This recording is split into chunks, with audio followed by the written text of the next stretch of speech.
Hello, c'est Lily et bienvenue dans mon podcast Aurora. Aujourd'hui, nous allons parler de l'attachement désorganisé. Comme je vous ai dit dans les podcasts précédents, il existe 4 types d'attachement. L'attachement sécure qui correspond à 50 à 60% de la population, l'attachement anxieux qui correspond à 20%, l'attachement évitant qui correspond à 25% et enfin l'attachement désorganisé qui correspond à 5%. Ces 2 dernières semaines, j'ai déjà traité de l'attachement anxieux et l'attachement évitant et là aujourd'hui nous allons parler de l'attachement désorganisé. Il s'agit d'un attachement caractérisé par une contradiction permanente entre l'envie d'être aimé et la peur d'attachement. On désire fort d'être aimé, d'être émotionnellement validé, mais en même temps on a une peur d'être abandonné, rejeté, de revivre des traumas. Au final, l'attachement désorganisé, c'est le mélange entre l'attachement anxieux et l'attachement évitant. Comment il se manifeste? Tout d'abord par des montagnes russes émotionnelles. On ressent des émotions très intenses, très fortes, mais on a cette dualité en alterne entre l'amour fou et la distance. Deuxième point, forcément, comportement contradictoire. On a envie d'être avec quelqu'un, on a envie de côtoyer du monde, que ce soit des amis, l'amour, etc.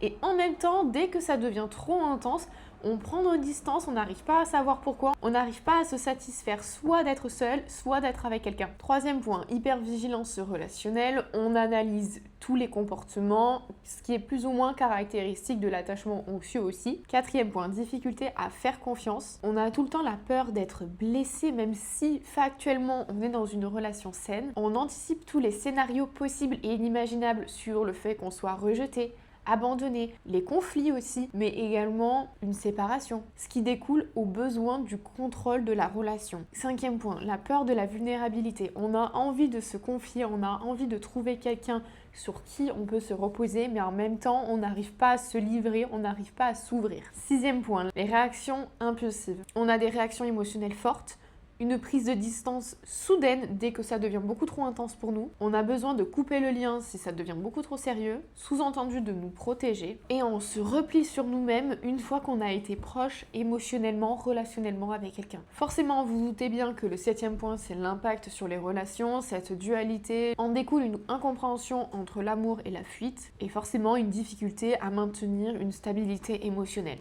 Si vous avez écouté les 2 derniers podcasts, vous savez que 80% de ma vie, j'ai été attachement anxieux. J'ai toujours eu cette peur du rejet, cette envie de toujours plaire aux autres, de me donner corps et âme afin de satisfaire toutes les relations que je pouvais avoir, que ce soit amour ou amical. Suite à ma relation toxique avec mon ex, je suis complètement devenue attachement évitant. J'autoproclame mon indépendance, je n'ai envie d'être à personne. J'arrive à être proche des personnes en qui j'ai confiance, donc mes amis, mais je n'arrive pas à l'heure actuelle à m'ouvrir à d'autres personnes, que ce soit amical, amoureux, etc.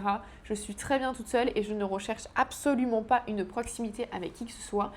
Et forcément, vous l'avez compris, l'attachement désorganisé, c'est le entre-deux entre le anxieux et le évitant. Donc, bien sûr que j'ai expérimenté l'attachement désorganisé et c'est arrivé à la période où j'ai fréquenté quelqu'un d'autre. Ça, c'est quelque chose que je ne vous avais pas dit. Je vous en ai parlé uniquement dans le podcast de la semaine dernière, mais il y a 2 mois, 3 mois maintenant, j'ai eu une petite histoire avec quelqu'un. Je dis vraiment petite puisque ça a duré que quelques jours au final. J'avais envie d'être avec quelqu'un. Je me sentais bien avec la personne concernée.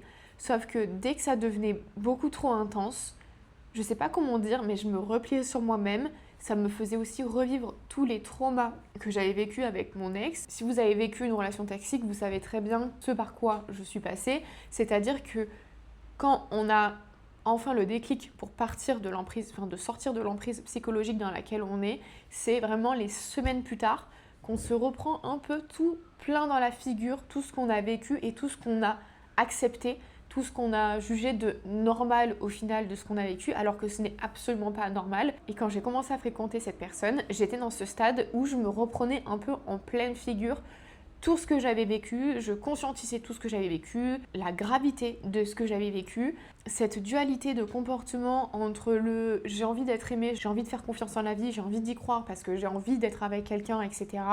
Et le côté de on t'a déjà fait du mal, donc forcément quelqu'un d'autre te fera du mal. Il s'avère en plus de ça que c'était pas quelqu'un qui était fait pour moi, donc du coup ça a encore plus accentué cette dualité qui était présente chez moi et c'est pour ça que rapidement j'en ai mis un terme parce que je me suis rendu compte que ça me faisait plus de mal que ça m'apportait du bien. Mais c'est vrai que c'est hyper compliqué à expérimenter. L'expression être les fesses entre deux chaises prend complètement tout son sens.